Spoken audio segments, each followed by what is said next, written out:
There is a quiet kind of punishment that does not use fists or shouting. It comes wrapped in polite words and careful smiles.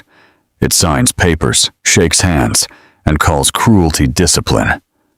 On a cold frontier morning in Cheyenne, Wyoming, a respected household decided to correct a daughter's defiance by selling her future to humiliation. At that same moment, a quiet young man was bent over honest labor in a stable across town. He did not know that his name had already been chosen, not as a husband, but as a warning.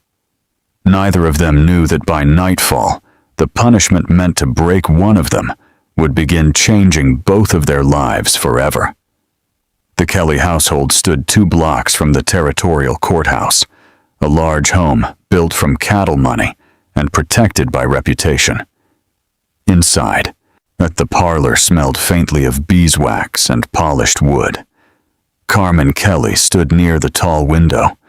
She was 22 years old, dressed in a dark blue dress, buttoned high at the throat. Her brown hair was pinned neatly behind her head with no decoration. Her posture was straight and composed. Across the room sat her father, Reginald Kelly. At 53, he was a tall man with broad shoulders and a voice that expected obedience. He sat comfortably in his leather chair, as if the entire room belonged to him. Between them sat Lawrence Boyer, a wealthy landowner who had recently lost his wife. He leaned forward slightly on the sofa, studying the room with the quiet confidence of a man used to getting what he wanted. Afternoon sunlight filtered through lace curtains and stretched across the rug on the floor. Your father tells me you enjoy reading," Boyer said, while looking at the bookshelf behind Carmen. "I do," Carmen answered calmly. "Novels, I assume. Sentimental things women usually prefer." Carmen shook her head slightly. "Philosophy, some poetry, and history when I can find it." Boyer smiled the way men do when they believe they know better. "A wife rarely has time for books, Miss Kelly. My household runs on strict order. Breakfast at 6 each morning, supper at 7. I employ 8 people who depend on proper timing." Carmen's fingers tightened gently against her skirt.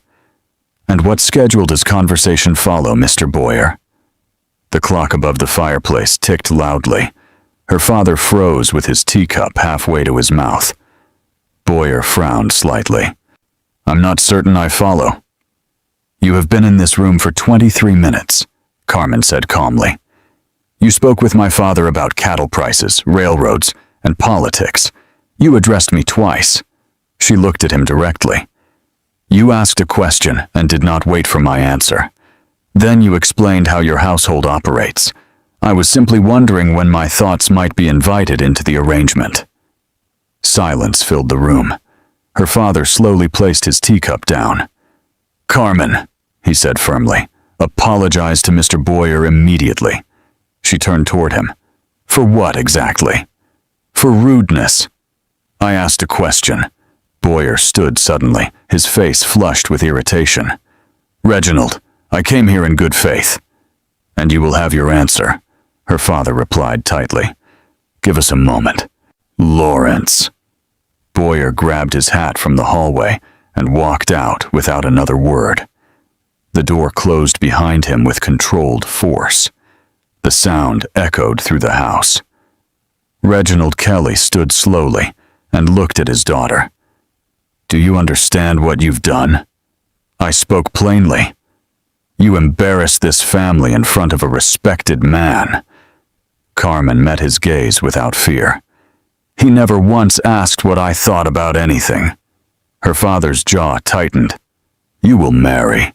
That fact is not up for discussion." "Then I choose not to marry him." The silence that followed felt heavy. Reginald Kelly did not slap his daughter. He never had. Instead, he did something worse. He smiled. "Very well," he said quietly as he walked to his desk. "If Mr. Boyer does not meet your standards, then I will find someone you cannot possibly refuse." Carmen felt a cold knot form in her stomach. What does that mean? He pulled a blank sheet of paper from the drawer and dipped his pen into ink. You will marry within the week. Her heart began to pound. But not to a man of wealth or position. The pen scratched across the page. I will post a notice in town and at the church. He paused just long enough for her to understand. Any unmarried man willing to take you as wife may accept. Her breath caught. The first man who agrees will be your husband. You would never do that, she whispered. Reginald folded the paper carefully. Let us see how philosophical you feel while washing another man's floors. Her hands trembled behind her back. People will talk. Let them. His eyes were cold. They will say I tried to arrange a respectable marriage for my daughter. They will say she refused with shocking rudeness. He placed the paper into his jacket. And they will say I gave her to a working man because pride must be corrected. Carmen stared at him. This is cruelty. This is consequence. He stepped closer. You will accept this marriage, or you will leave this house tomorrow with nothing. Her throat tightened. No money, no protection, no family name. He turned toward the door. A woman alone on the frontier learns humility very quickly. The door closed behind him. Carmen stood alone in the quiet parlor. 3 days later, the notice was removed. Only one man had responded. His name was Coulter Morse. He worked in the stables behind the Frontier House Hotel on West 17th Street. He was 26 years old, broad-shouldered from lifting hay and cleaning stalls. When the clerk at the territorial office summoned him, Coulter arrived still smelling faintly of horses and leather. The nervous clerk adjusted his glasses. Mr. Morse, there has been a situation. Coulter waited quietly. Reginald Kelly posted a notice offering his daughter in marriage. Coulter frowned slightly. Why me? You were listed in the census as unmarried. The clerk cleared his throat. Mr. Kelly selected you. Understanding settled over Coulter slowly. Men with money did not marry their daughters to stable hands, unless humiliation was the entire point. What did she do? Coulter asked. Refused a wealthy match. Coulter nodded once. But when is the wedding? Tomorrow afternoon. The ceremony lasted 9 minutes. Judge Harlan read the words quickly in his small office. Do you, Coulter Morse, take Carmen Kelly as your lawful wife? I do. Do you, Carmen Kelly, take Coulter Morse as your lawful husband? She hesitated, then answered quietly. I do. Her father shook Coulter's hand afterward. Take care of her, he said loudly enough for the witnesses to hear. She is completely your responsibility now. Coulter said nothing. Carmen walked out of the courthouse without looking back. An hour later, they reached Coulter's small cabin outside Cheyenne. It was simple. 1 room, a stove, a table, a bed in the corner. Coulter carried her trunk inside and placed it gently near the bed. This is it. Carmen stood quietly in the doorway. After a moment, she asked softly, Where will you sleep? Coulter pointed toward the loft above. Up there. Her brow furrowed. That is not necessary.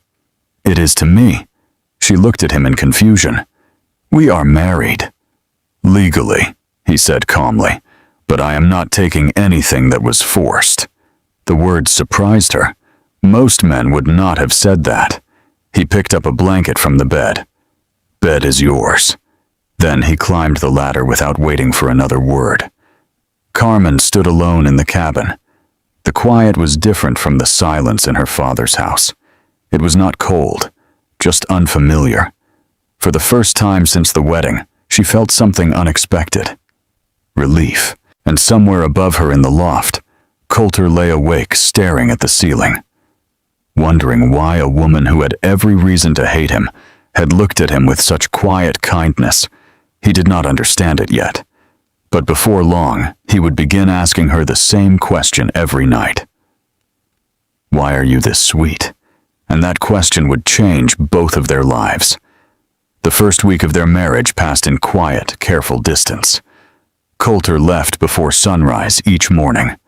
The cold air of Wyoming bit at his face as he walked toward the frontier house stables, where the smell of hay and horses welcomed him back to familiar work. Carmen usually woke after he was already gone. At first, she would sit on the edge of the bed and stare at the small cabin around her. The wooden walls, the iron stove, the rough table with 2 chairs. Yeah, it was a different world from the polished floors and lace curtains of her father's house. But it was clean. Everything had a place. Nothing was wasted.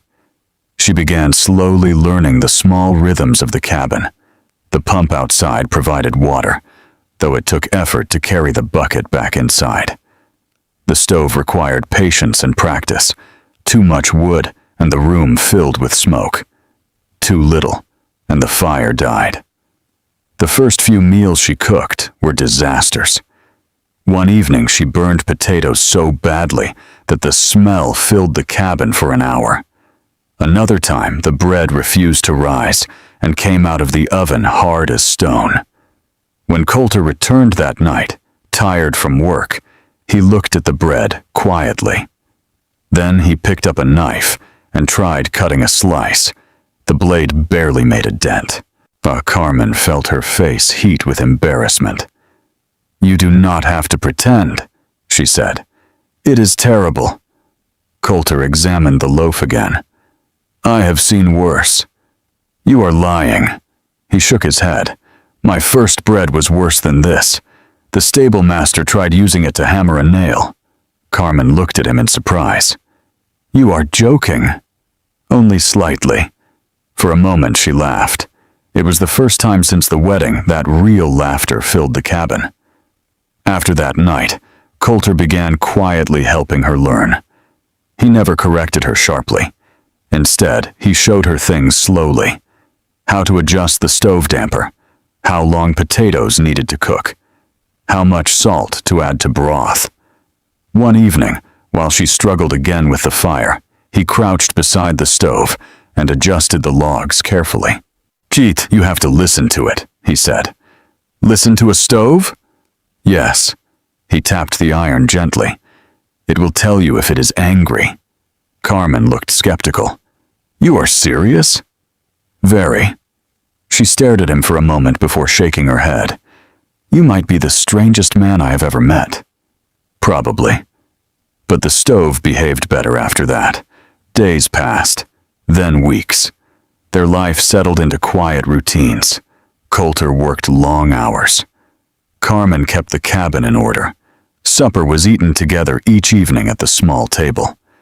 They spoke little at first, but slowly the silence between them changed. It stopped feeling awkward. It began to feel comfortable. One Sunday morning, Carmen woke and discovered Coulter was not in the loft. She stepped outside and followed the sound of water. Behind the cabin, a narrow creek flowed through the grass. Coulter knelt beside it, scrubbing a shirt against a flat rock. She stopped in surprise. "You wash your own clothes?" Coulter glanced up. "They get dirty." "I meant most men do not do laundry." He dipped the shirt back into the cold water. "I lived alone since I was 15. He wrung the fabric carefully. "Clothes still get dirty whether a man knows how to wash them or not." Carmen walked closer and sat on a nearby rock. "May I try?" He handed her another shirt. 20 minutes later, she had stretched one sleeve nearly twice its proper size and turned another shirt gray after washing it with a blue bandana. Coulter took them back without complaint. "You are learning," he said. "I'm destroying your wardrobe." "My wardrobe was never impressive." Carmen laughed again. It came easier now. They walked back to the cabin together, carrying the basket of wet clothes. That evening, something changed between them. After supper, Carmen opened a book she had brought from her trunk. Coulter watched her quietly for a long time. Finally, she noticed. Do you read? A little. How little? Enough to sign my name. Price is on a supply list. Not much else. Carmen closed the book slowly. Would you like to learn more? Coulter hesitated. Hope flickered across his face, but he seemed unsure whether he deserved it. You would teach me. If you want to learn. He nodded. I would. That night, Carmen cleared the table and placed a sheet of paper under the lamp. Just start with your name, she said gently. Coulter held the pencil awkwardly at first. His large hands looked clumsy around the small tool. He carefully wrote the letters. Coulter. The T leaned slightly crooked. Carmen smiled. That is good. They practiced every night after that. First the alphabet, then simple words, then short sentences. Coulter learned quickly. His concentration was intense, the same focus he used while working with horses. Sometimes he grew frustrated, but Carmen never mocked him. She corrected him patiently, encouraged him quietly. One evening she handed him a short poem to read. Coulter sounded out the words slowly. Then he stopped. His ears turned red. Is this supposed to sound like that? Carmen looked down at the page and realized too late what she had chosen. The poem was romantic. Coulter cleared his throat. Your hands, which I have held, are small against the evening light. He stopped again. Carmen reached quickly for the paper. I forgot which poem it was. Their fingers brushed. Both of them froze. The small cabin suddenly felt very warm. Coulter looked at her differently then. Really looked. Why are you this sweet? He asked quietly. Carmen blinked. What? You teach me without laughing at me. You are patient when I struggle. His voice was soft but sincere. You could treat me like I am foolish. She shook her head slowly. I would never do that. Why not? Carmen searched for an answer, but none came easily. I do not know, she whispered. He studied her face for another moment. Then he carefully placed the paper aside. Well, I think I should stop for tonight. He climbed the ladder to the loft. Carmen remained at the table, staring at the abandoned poem.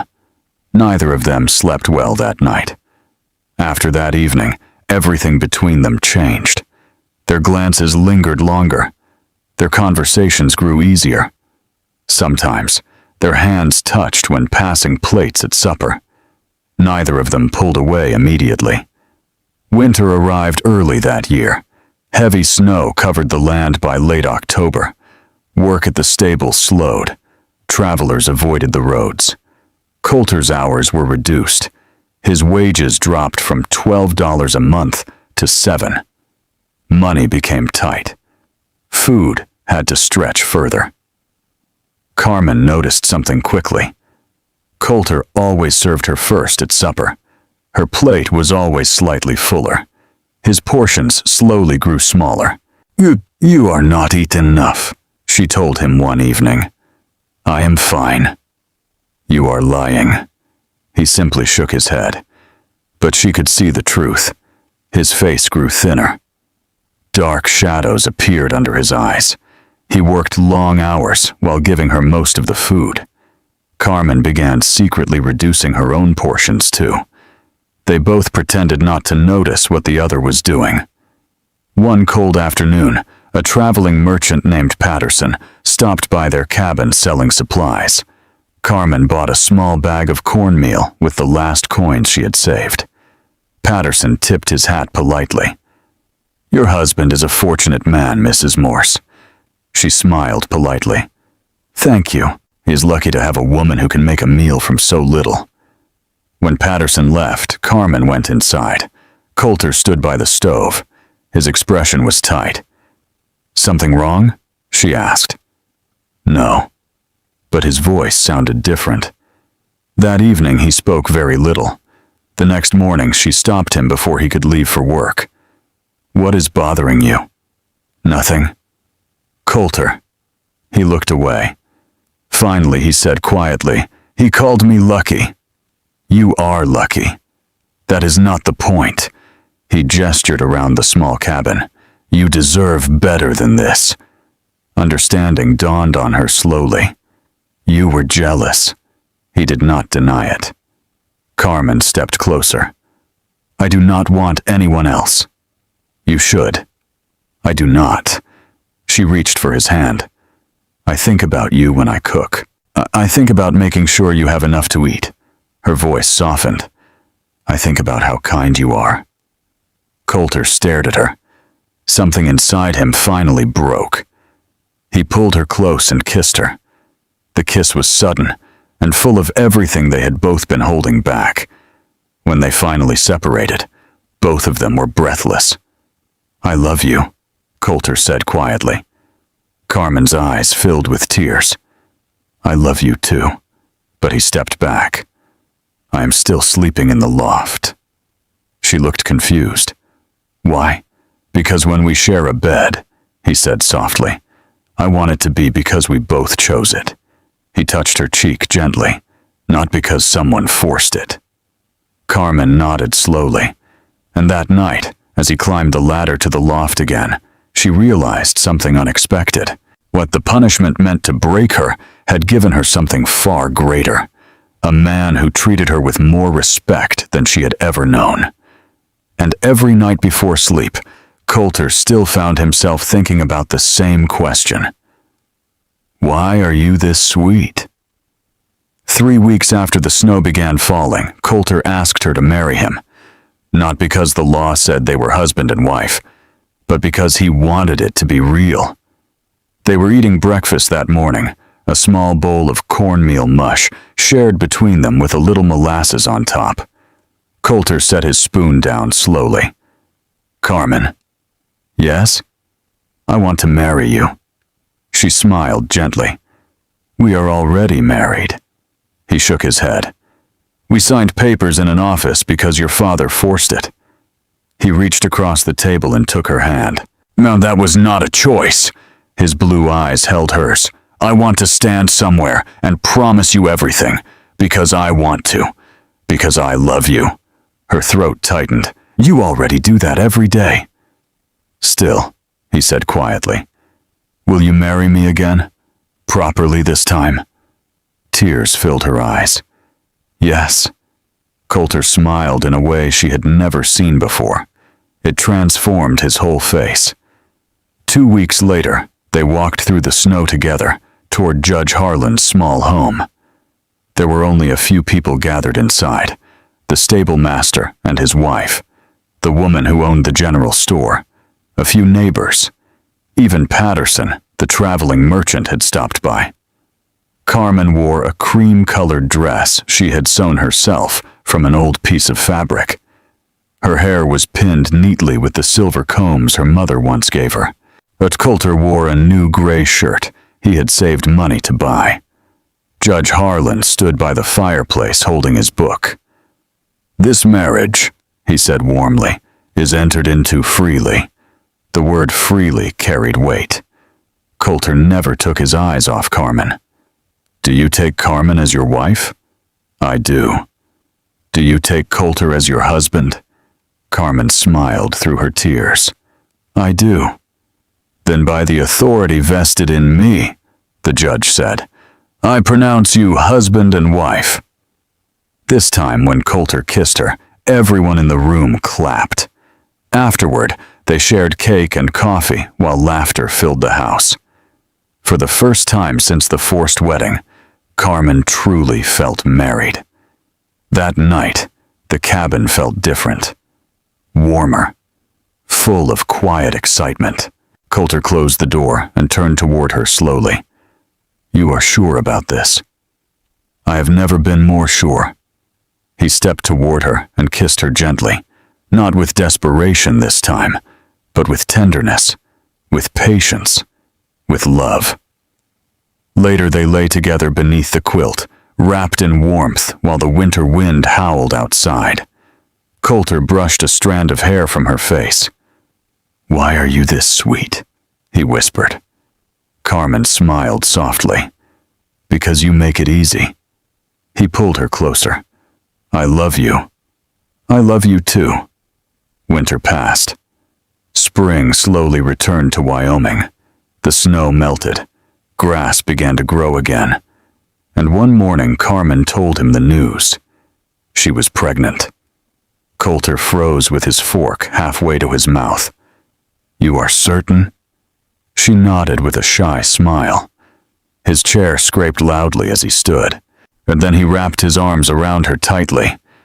We are having a baby. He laughed with pure joy before kneeling beside her chair. He placed his hand gently on her stomach. Hello in there, he whispered. I am your father. Carmen wiped happy tears from her eyes. Their daughter Annie was born the following November. She arrived with a loud cry and a full head of dark hair. Coulter held the tiny baby carefully, afraid he might drop something so small.